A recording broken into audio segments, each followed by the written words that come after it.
Alright guys, I want to put a quick disclaimer on this episode because I never filmed anything like this. So it was very challenging for me to figure out how to make all this work. Because in this episode, obviously we've done a lot of, we're going to do a lot of wiring. And this is spread across, like 3 weeks. And it was very difficult to figure out how to put this into an episode and film it for, make a 20 to 30 minute video on wiring up a car without getting too far in the weeds and making it too boring, and just it was very challenging. So I think I've kind of figured out the recipe that I wanted to use, and basically what it is I'm going to start with a component. I'm going to show you what it kind of looked like, and then kind of move on to the finished product. I don't need to show you every single wire I crimped and stripped and soldered and heat shrinked and all that stuff, So I just kind of want to show you more of like what it started to look like, and then move to the finished product. So, and then also with that, you're going to see a lot of jumping around and stuff.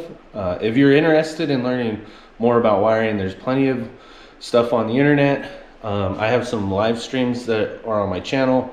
You can go ahead and check that out as well. There's probably 10 hours of wiring on there of me going through everything that I did. And stuff like that. So go ahead and if you're interested to get that deep into it, go check out those live streams. All right, you guys probably seen in the last video, we found a mounting place for the ECU and the ECU fuse box. We need to wire in a plug so this can actually get power.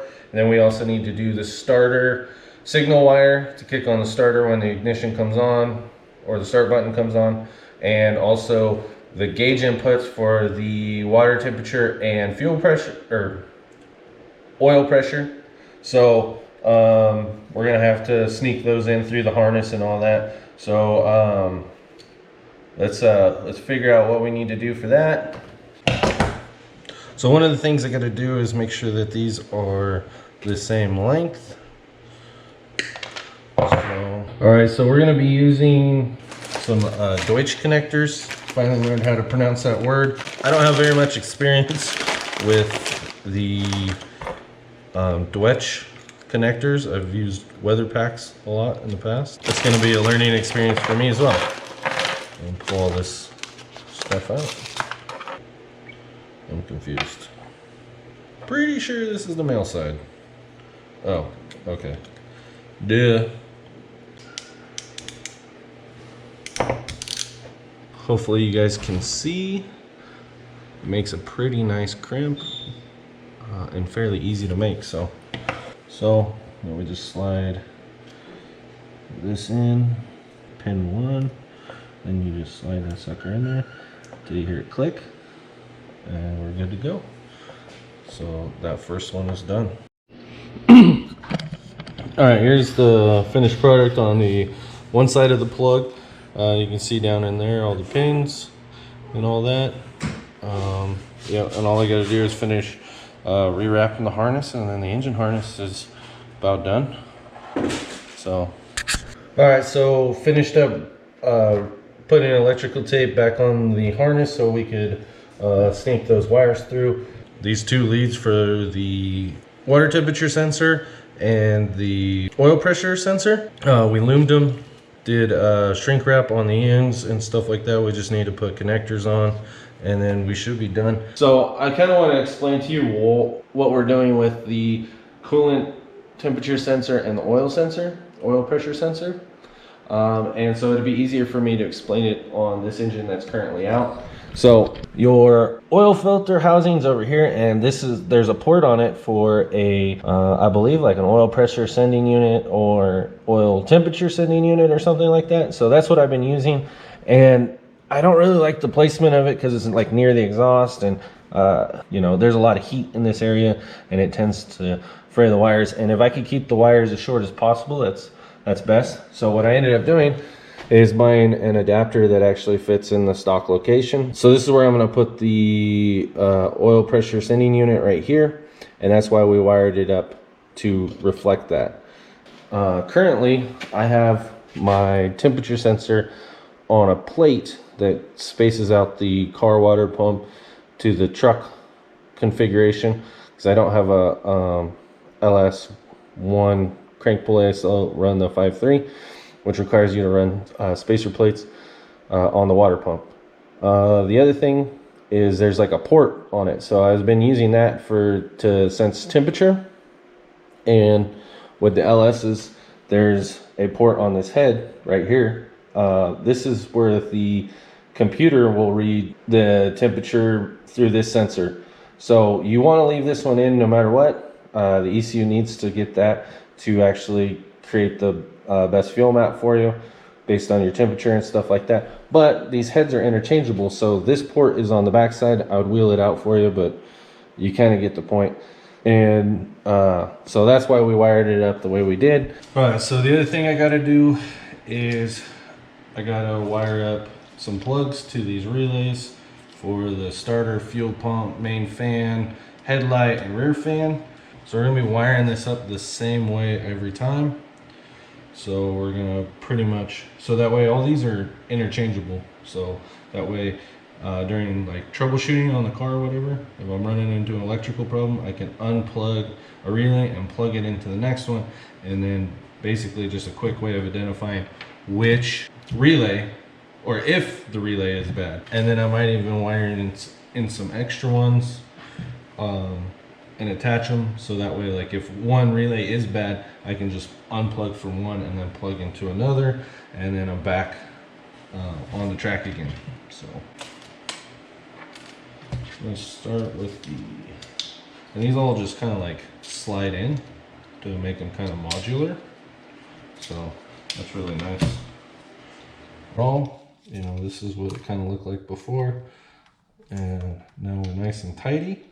All the wires are shrink tubed, and minus these over here, but it looks pretty good. A little dirty from the lighter, but nothing a little wipe down can't fix. So I'm done with that. I'm gonna put this off to the side finally. All right, so we're gonna work on the water temperature gauge. We're gonna get this wired up, get a plug on it.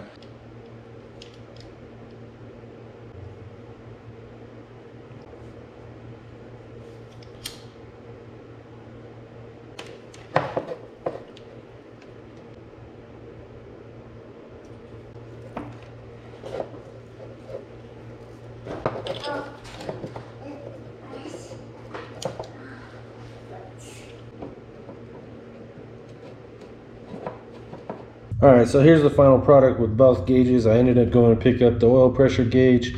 So that's all done.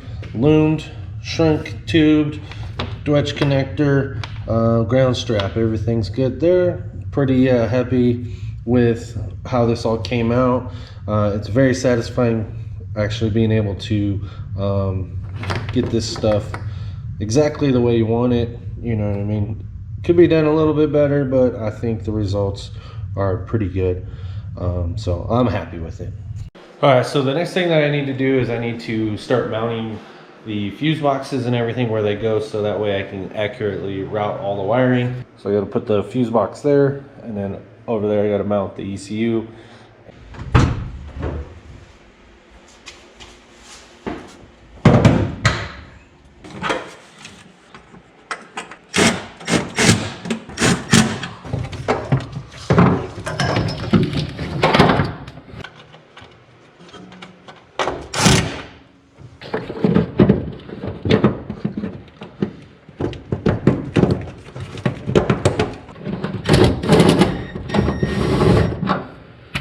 All right, so we got the ECU in, we got the ECU fuse block in, we got the fuse block, we have all the relays in.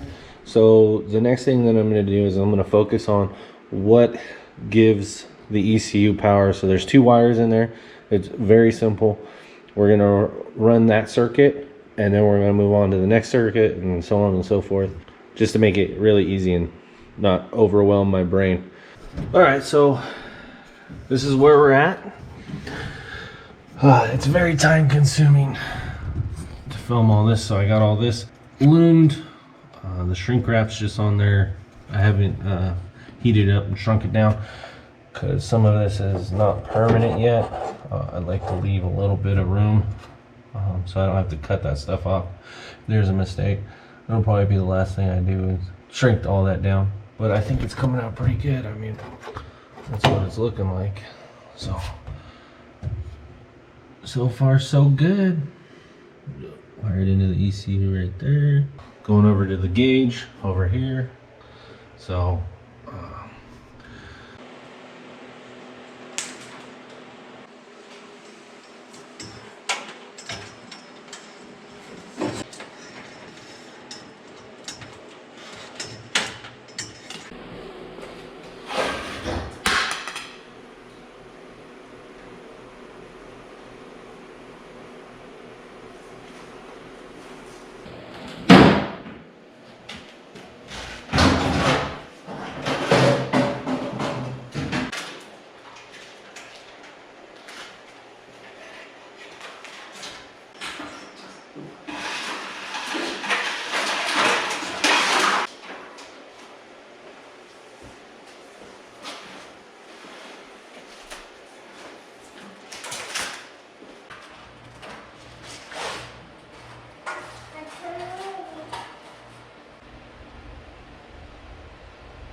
alright, so you can see like right here, you know, we got this Dutch connector, heat shrinked. We got all our splits with a bigger shrink wrap over the smaller ones. Create nice little Ys, stuff like that. I haven't heat shrunk it yet, but once I know that everything's good, we'll be good to go. We'll finalize the harness then.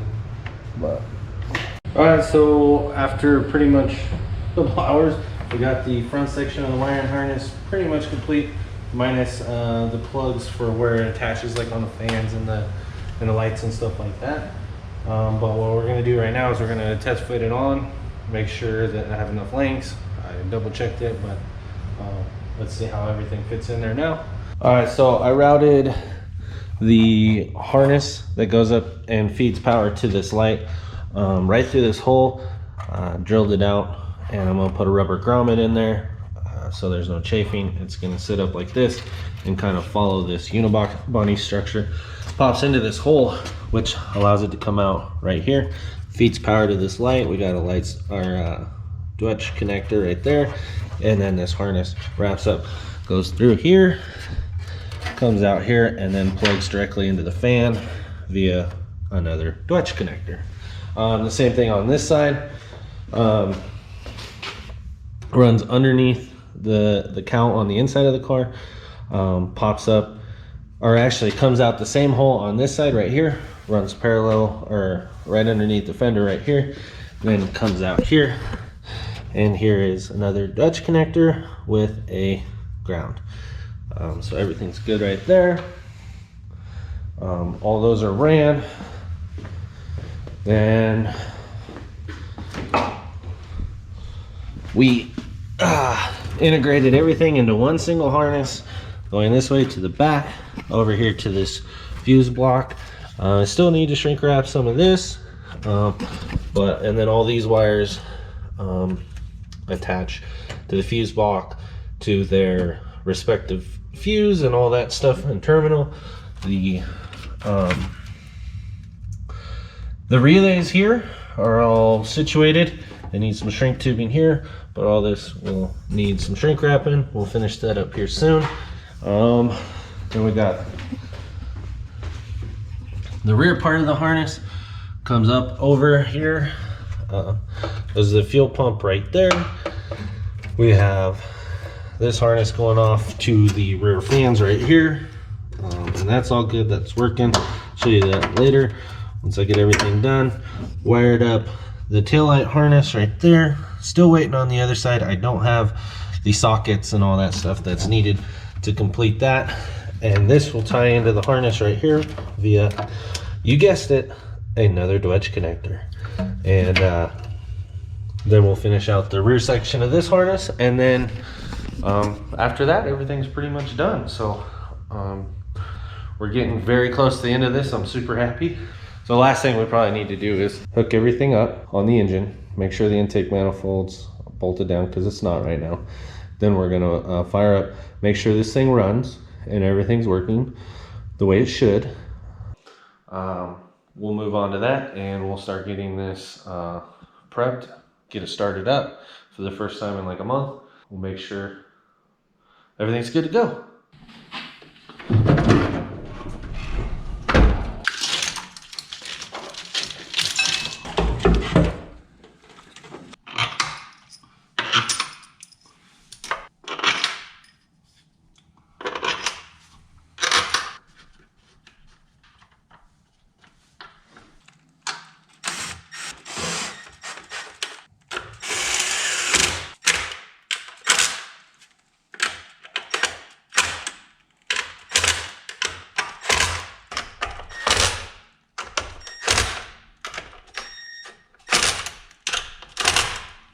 All right, so the next thing I need to do is kind of route the battery cable up to the front of the car.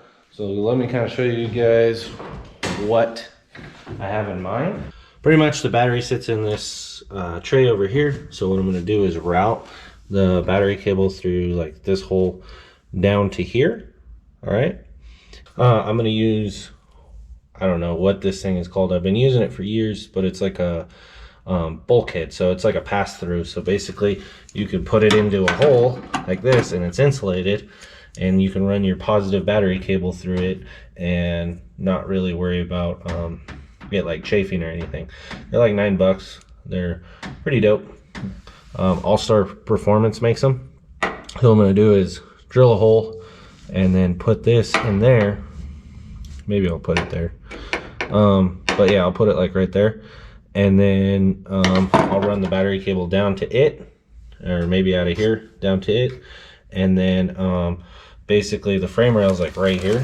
So, and my coolant lines for the rear mount radiator run right here as well. So what I'll do is I'll bring the cable over here and run it together as one kind of like cluster of shit together. And then yeah, I'll run it up to the front so we can get power to the starter, and then power back from the alternator to charge the battery. So yeah, let's knock that out real quick.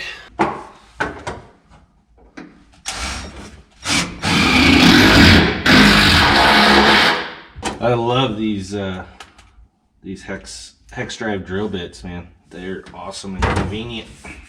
All right, so if you're not familiar with what this is basically like a conduit knockout, and basically it'll enlarge the hole. Basically it'll cut out the excess sheet metal.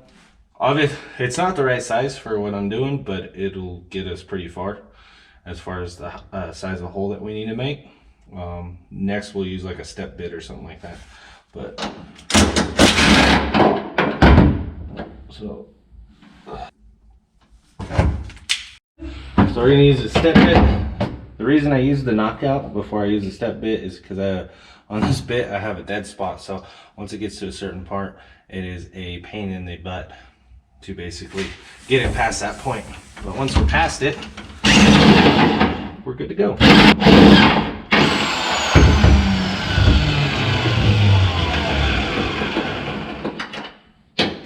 One more size.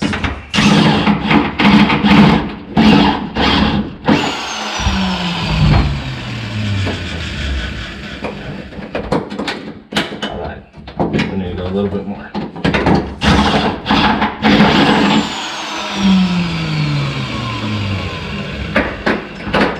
Oh, and there it goes. All that hooked up. The next thing we need to do is put a battery in it and see if it fires up. Put the switch panels back on. So we'll get that knocked out real quick, and fingers crossed it starts.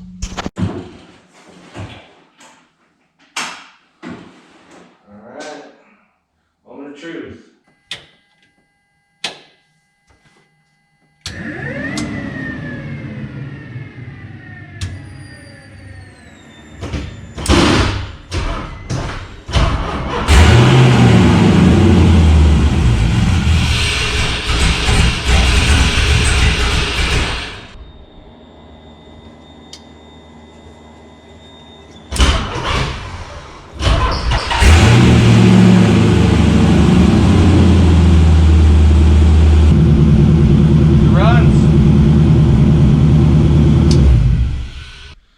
All right, guys, so I think this is a good place to stop. We got the car fired up, obviously. Everything's working like it should. So there is some stuff to finalize on the wiring, but I'll do that on my own. It's basically really simple stuff like finishing out plugs for taillights and headlight buckets and stuff like that. But like I said, I think this is a good place to stop. It's a nice milestone. We know it runs. So in the next episode, we'll probably move on to start prepping for paint and get this thing sanded. We're going to be pulling the engine so we can paint the engine bay and get that all sorted and get it looking real fresh for this season. We got to get moving because I only got like 2 months left and I got a lot of work to do. But I think having the wiring dialed in is going to be huge. So I think that's going to do it for this episode, guys. So thanks for watching, and I'll see you guys next time.